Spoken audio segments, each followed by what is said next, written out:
Langkah pemerintah menggeser hari libur nasional Maulid Nabi Muhammad SAW dari sebelumnya 19 Oktober menjadi 20 Oktober 2021 menuai kontroversi. Namun pemerintah beralasan perubahan sejumlah hari libur nasional termasuk pemangkasan dan peniadaan cuti bersama ini penting untuk mengantisipasi lonjakan kasus setiap masa libur panjang.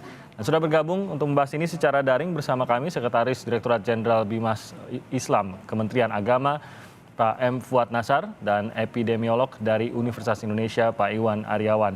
Dan nanti kami juga mengajak Anda, saudara, untuk berpartisipasi memberikan opini Anda melalui telepon interaktif di nomor telepon 021 5366 0500. Bagaimana opini Anda terhadap hal ini? Apakah Anda setuju bahwa ini masih tetap dibutuhkan pergeseran untuk menghambat laju penambahan virus corona di masa libur panjang atau weekend panjang? Atau menurut Anda, atau Anda setuju dengan MUI yang mengatakan bahwa sudah tidak relevan di tengah terus menurunnya angka penularan COVID-19? Kita akan bahas, ada Pak Fuad dan Pak Iwan di sini. Selamat pagi Pak Fuad, selamat pagi Pak Iwan. Selamat pagi. Selamat pagi Pak Timothy. Salam sehat untuk Pak Fuad dan juga Pak Iwan. Ya, semua. Ya, salam sehat untuk semuanya. Jadi saya ke Pak Fuad dulu, mungkin bisa menjelaskan sekali lagi alasan mengapa pemerintah merasa bahwa memang masih dibutuhkan pergeseran hari ini dan hari-hari apa saja. Karena sebenarnya juga kan tidak banyak juga ya Pak ya yang digeser. Mungkin ada 2 atau 3 hari saja yang digeser. Iya, betul. Keputusan pemerintah yang tertuang dalam SKB 3 Menteri, yaitu Menteri Agama, Menteri Ketenagakerjaan, dan Menteri RB yang mengubah hari libur nasional cuti bersama tahun 2021 itu sebagaimana dapat dibaca di dalam konsiderannya adalah didasarkan kepada pertimbangan situasional. Pertimbangan situasional untuk mengantisipasi munculnya klaster baru penyebaran COVID-19. Kebijakan mengubah hari libur nasional dan cuti bersama yang berkenaan dengan hari besar keagamaan itu sama sekali tidak mengubah substansi hari besar keagamaan yang diperingati oleh umat. Apakah itu Maulid, ya, Natal dan sebagainya. Tapi lebih kepada pemerintah tentu belajar dari pengalaman ya yang sudah-sudah untuk memitigasi risiko terjadinya lonjakan COVID-19 yang sekarang ini sudah mengalami tren penurunan. Yeah. Oleh karena itu dikeluarkan kebijakan itu. Nah, di samping SKB tanggal 18 Juni 2021 itu, Menteri Agama juga mengeluarkan surat edaran nomor 29 tahun 2021 tanggal 7 Oktober tentang pedoman penyelenggaraan peringatan Hari Besar Keagamaan pada masa pandemi. Nah, di dalam SE Menteri Agama terbaru itu diatur pelaksanaan peringatan Hari Besar Keagamaan sesuai dengan kondisi dan status daerah untuk level 1, level 2, level 3, level 4. Dan itu sama sekali justru fokus kepada memberikan panduan kepada umat di dalam memperingati Hari Besar Keagamaan sesuai dengan waktu yang sudah ada. Jadi sama sekali ini kita lihat ada 2 ranah. Ada yang ranahnya adalah mengubah hari libur nasionalnya, kemudian adalah substansi adalah peringatan Hari Besar Keagamaannya. Itu merupakan 2 hal yang perlu kita lihat dan kita cermati. Demikian Pak Timothy. Nah, mungkin Pak Fuad yang terkait dengan masyarakat, ada sebagian masyarakat yang mungkin mempertanyakan kenapa juga harus ada aturan yang pertama tadi ya, menggeser hari libur tadi. Kenapa tidak yang kedua saja diberikan pengaturan mengenai protokol kesehatan dan bagaimana panduan untuk melaksanakan ibadah di tengah hari besar tersebut tanpa harus menggeser liburnya begitu. Apakah itu saja tidak cukup, Pak Fuad? Oh iya, ini karena kan aksentuasinya lebih kepada pengendalian mobilitas masyarakat ya, berkenaan hari libur ya, ketika ada 2 hari yang berderetan ya, setelah 1 minggu, ini ada potensi pergerakan sosial keluar kota, liburan dan sebagainya. Jadi itu yang diatur di dalam SKB itu. Oke, jadi alasannya adalah karena tanpa menggeser libur, mobilitas masyarakat dipastikan akan lebih meningkat gitu dibandingkan kalau Iya. digeser begitu ya hari liburnya. Iya. Nah, sebelum saya ke Pak Iwan, dari Pak Fuad atau mungkin dari Kementerian Agama sendiri menanggapi protes dari MUI bagaimana, Pak?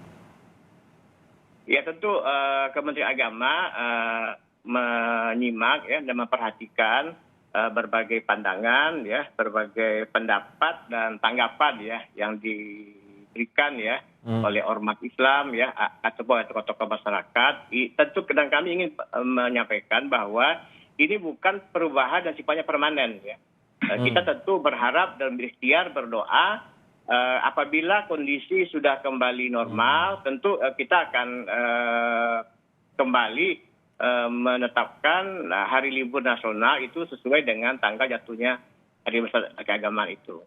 Oke. Ini adalah karena sifatnya adalah temporary sebetulnya, tidak akan perubahan permanen. Sementara dan darurat juga begitu ya Pak Fuad ya maksudnya. Darurat betul sekali.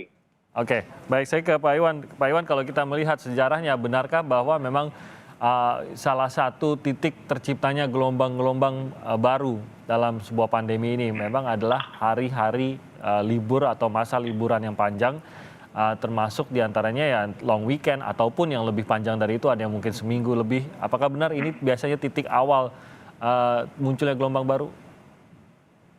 Benar, jadi kalau kita belajar dari tahun lalu ya, sepanjang kita mengalami pandemi COVID ini, kalau ada libur panjang, sebetulnya masalahnya bukan libur panjang atau hari besar keagamaan. Kan cuma sewaktu hari besar keagamaan itu, sewaktu libur panjang, mobilitas masyarakat itu meningkat. Kemudian banyak terjadi kerumunan. Nah, kalau kita pelajari, 2 minggu kemudian kasus meningkat. Itu pola yang selalu berulang gitu ya. Jadi itu konsisten ini Mas ya? Ya, konsisten. Selalu 2 minggu kemudian kasus mulai meningkat. Nanti puncaknya 1 atau 2 bulan kemudian. Nah, masalahnya kalau sudah meningkat, itu turunnya lebih lama. Gitu. Menurunkannya itu lebih lama, naiknya lebih cepat. Nah, itu yang kita mesti jaga supaya tidak terjadi lagi. Karena saat ini kan kita sedang baik nih ya. Kita kan baik nih penanganan pandeminya saat ini gitu ya. Kita harus pertahankan terus gitu supaya jangan terjadi lonjakan lagi. Jadi kalau liburan panjang itu yang benar-benar apakah semakin lama liburannya memang semakin membahayakan atau kalau long weekend itu kan sebenarnya cuma nambah 1 hari dari libur yang sudah pasti didapatkan yaitu 2 hari. Tapi apakah berdampak sebesar itu? Sebetulnya tergantung dari bagaimana mobilitas dari penduduknya. Ya, jadi bukan liburannya, ya tapi kalau liburannya meskipun liburannya pendek tapi mobilitasnya naik, itu risiko untuk lonjakan kasusnya tinggi. Nah, yang 1 atau 2 hari saat ini memang dikhawatirkan karena gini, kan kita sudah lama nih ya tidak pembatasan mobilitas. Sekarang kan mobilitasnya mulai dilonggarkan karena kita sudah membaik ya wabahnya. Khawatirnya dengan dilonggarkan kemudian diberikan liburan yang 1 atau 2 hari, masyarakatnya euforia sehingga melakukan mobilitas yang tinggi gitu.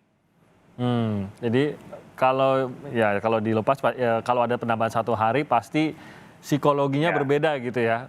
Iya betul. Akan menghabiskan weekend tersebut di mana. Nah, tapi kalau seperti kata Pak Fuad tadi, ada 2 hal sebenarnya di sini yang dibuatkan aturan maupun panduannya, yaitu mengenai hari liburnya itu sendiri dan mengenai pelaksanaan atau pedoman ibadah di tengah pandemi. Nah, sebenarnya cukupkah kalau itu yang dilakukan bahwa kita tidak menggeser libur, kita tidak memindahkan, tidak mengurangi libur atau mungkin akhir pekan yang panjang, tapi justru kita memperbesar imbauan, desakan atau bahkan mungkin pengawasan dari disiplin protokol kesehatan dari setiap lokasi, khususnya lokasi-lokasi liburan mungkin yang dipergunakan atau yang didatangi oleh mereka yang menikmati libur ini. Cukupkah itu?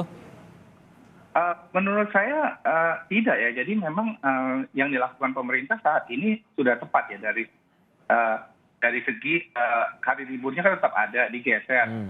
Hari rayanya kan tetap sama tanggalnya, cuma liburnya kan yang digeser seperti yang dikatakan oleh Pak Fuad tadi gitu ya. Nah, karena yang dikhawatirkan tadi, ya kita tetap sih harus melakukan protokol kesehatan saat ibadah, kemudian di tempat-tempat umum gitu ya. Tapi kalau kita tidak jaga mobilitasnya, itu kita tetap khawatir adanya kenaikan kasus. Oke, jadi memang harus ada pembatasan dalam lingkup yang lebih besar, yaitu sekalian digeser harinya. Oke, kita nanti akan kembali lagi usai jeda dan kami akan mulai terima telepon dari pemirsa untuk mengetahui bagaimana opini pemirsa terhadap hal ini. Apakah memang Anda menganggap bahwa sudah tidak relevan dengan terus menurunnya atau terus membaiknya angka penularan yang terus menurun di Indonesia, atau merasa bahwa justru dengan angka yang saat ini sangat baik di Indonesia, justru disinilah kita harus ketat-ketatnya dan ini menjadi alasan juga bagi pemerintah untuk menggeser hari libur. Anda bisa menyuarakan opini Anda melalui telepon interaktif di nomor telepon 021 5366 0500 dan kami akan terima telepon Anda usai jeda berikut ini.